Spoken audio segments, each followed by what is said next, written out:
पवन दुबे आप सभी का स्वागत करता हूँ मेरे यूट्यूब चैनल पे। और आज हम इंग्लिश स्पीकिंग जो हमारी प्लेलिस्ट चल रही थी उसमें हम क्लास नंबर 2 करने वाले हैं, क्लास सेकंड करने वाले हैं। पहली क्लास मैंने आप सभी को करवा दी थी, जिसमें मैंने पहले क्लास में आप सभी को इंट्रोडक्शन दिया था और उसमें आपका पार्ट ऑफ स्पीच का इंट्रोडक्शन हुआ था। और इस क्लास में मैं आपको पार्ट ऑफ स्पीच के जो अलग अलग पार्ट्स हैं उसे मैं एक्सप्लेन करने वाला हूँ, उसे मैं डिटेल में आप सभी को समझाने वाला हूँ। तो चलिए बिना किसी देरी के शुरू करते हैं।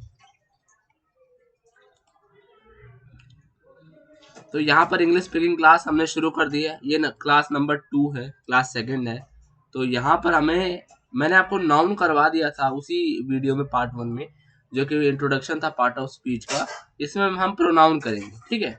और ऐसे आने वाले सभी 8 के 8 पार्ट ऑफ स्पीच उसको हम कवर करने वाले हैं, और एक पंचुएशन भी है, ठीक है। पंचुएशन जो कि पार्ट ऑफ स्पीच में आ जाएगा। तो यहाँ पर हम पहला पढ़ने वाले हैं, क्या है, प्रोनाउन। प्रोनाउन होता क्या बेसिकली, शुरू से हम पढ़ चुके हैं, अब हम डिटेल में थोड़ा पढ़ लेते हैं। Pronoun are the word you substitute for specific noun when the reader और the listener know which specific noun you are referred to. कहने का मतलब क्या होता है कि नाउन यानी संज्ञा की जगह पर जो शब्दों को हम इस्तेमाल करते हैं उसे प्रोनाउन कहते हैं। यानी कि सब्स्टिट्यूट करना, नाउन को सब्स्टिट्यूट करके जो वर्ड लगाए जाते हैं उन्हें हम प्रोनाउन कहा जाता है, ठीक है। जैसे कि आपने देखा होगा, ही लगा देते हैं, शी लगा देते हैं, हर लगा देते हैं। जैसे मान लीजिए मुझे भी बोलना है कि पवन वॉज अ गुड बॉय, ठीक है, पवन एक अच्छा लड़का है।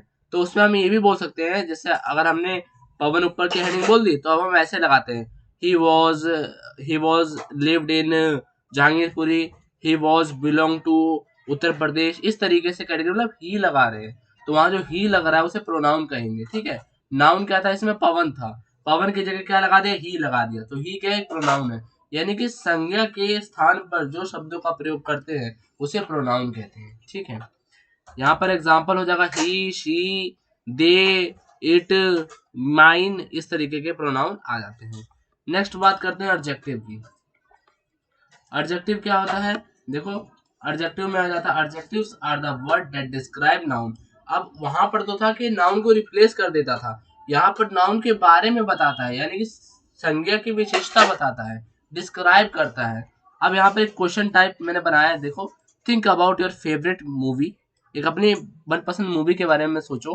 How would you describe it to a friend who is never seen it, यानी कि who's never seen it, यानी कि एक ऐसे दोस्त को अगर आपको वो जो मूवी आपने देखी, फेवरेट मूवी, उसको डिस्क्राइब करना हो और वो जो आपका दोस्त है उसने कभी वो मूवी देखी ही ना हो, तो आप कैसे डिस्क्राइब करोगे उस चीज को। तो यहाँ पर कुछ ऐसे एग्जांपल है, यू माइट से इट, आप ऐसा कह सकते हो जैसे वो मूवी फनी थी, एंगेजिंग थी, वेल रिटन थी, या सस्पेंसफुल थी। यानी कि आप उसके कैरेक्टर के बारे में या उसके स्टोरी लाइन के बारे में बताओगे उसे, तो उसमें आप फनी बता सकते हो, एंगेजिंग बता सकते हो, वेल रिटन बता सकते हो, या सस्पेंस से भरी हुई थी। तो ये जो आप शब्द बोले ना अभी आपने, जो आप बोल्ड अक्षरों में देख रहे हो यहाँ पे, funny, engaging, well written, suspense, इसको एडजेक्टिव विशेषता कहते हैं। आप उस मूवी के बारे में विशेषता बता रहे हो, ठीक है। तो यही एडजेक्टिव होता है कि नाउन को डिस्क्राइब, नाउन की विशेषता बताया जाता है। जैसे माई डॉग इज स्लिम, यहाँ स्लिम, माई डॉग क्या है, वो मेरा एक प्रकार का नाउन है, डॉग नाउन है। अब उसके बारे में विशेषता बताई क्या, स्लिम है, पतला है, इस तरीके से, ठीक है। नेक्स्ट मूविंग अहेड, वर्ब के बारे में पढ़ते हैं। देखो वर्ब क्या होता है, verb go, be amazing, run as fast as you can, win the race, congrats every participant who put in the work and completed. These bold words are verb. Verbs are the word that describe specific action like running, winning and being amazing. आप किसी भी work को, action को specific describe करना, उसको हम यानी कि वर्ब कहते हैं, यानी कि क्रिया कहते हैं। जैसे कि किसी भी काम के करने को क्रिया कहा जाता है वैसे तो, जैसे मान लो कि रनिंग हो गया, दौड़ना, दौड़ क्या रहा है, क्रिया कर रहा है, काम कर रहा है, तो उसे हम वर्ब कहेंगे। आप विनिंग, बीइंग अमेजिंग, इस तरीके के, जैसे वहां मैंने लिखा है कि go, be amazing, run as fast as you can, इस तरीके से। नेक्स्ट बढ़ते हैं आगे। देखो एडवर्ब क्या होता है, adverb, an adverb is a word that describe an adjective and a verb और another adverb take look at an example. Here an example. I entered the room quietly. Quietly is a describing how you enter work the room. कहने का मतलब है कि adverb वह शब्द होते हैं जो कि किसी एडजेक्टिव को डिस्क्राइब करे, किसी क्रिया को डिस्क्राइब करे, किसी एडवर्ब को भी डिस्क्राइब कर सकते हो। देखो जैसे कि यहाँ पे एग्जांपल है, I enter the room quietly, मैं अपने रूम में क्वाइटली यानी कि बहुत ही चुपके से अंदर घुसा। यह जो क्वाइटली है, ठीक है, जो कि डिस्क्राइब कर रहा है, ठीक है, किसी क्रिया को भी हो सकता है, कोई एडवर्ब भी हो सकता है, फिर कोई एडजेक्टिव भी हो सकता है। तो जो डिस्क्राइब करने का वर्ड है उसी को हम एडवर्ब कहते हैं। इसमें आ जाएगा जैसे मान लीजिए कि क्वाइटली, सिमिलरली, काइंड ऑफ, और आप ये भी ले सकते हो कि लाउडली, ठीक है, इस तरीके से। नेक्स्ट प्रेपोजिशन की बात कर लेते हैं। Preposition tell you the relation between the other word in a sentence. किसी एक सेंटेंस में अगर एक अदर वर्ड का रिलेशन जानना है तो आप प्रेपोजिशन का प्रयोग करते हो। जैसे कि आपने देखा, जैसे मैंने यहाँ एग्जांपल लिया है, I left my bike leaning against the garage. In this sentence against is a preposition because it tell us where I left my bike। यानी कि ये क्या है, ये रिलेशन बता रहा है, अगेंस्ट जो है रिलेशन बता रहा है कि कहाँ से आपकी बाइक को लेफ्ट किया गया, अगेंस्ट गैराज।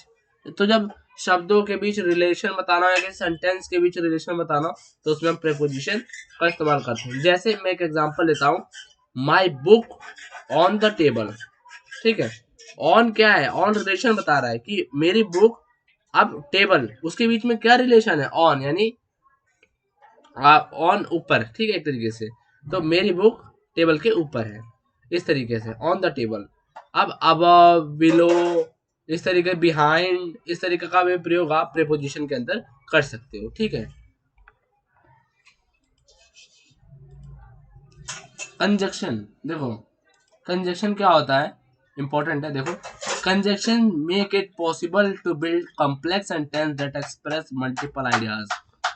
यानी कि शब्दों को या फिर सेंटेंस को जोड़ना, उसको हम कंजक्शन कहते हैं। इन शॉर्ट में अगर आपको बताऊं, कोई बड़े बड़े सेंटेंस है उनको एक साथ जोड़ देना उसे कंजक्शन कहा जाता है।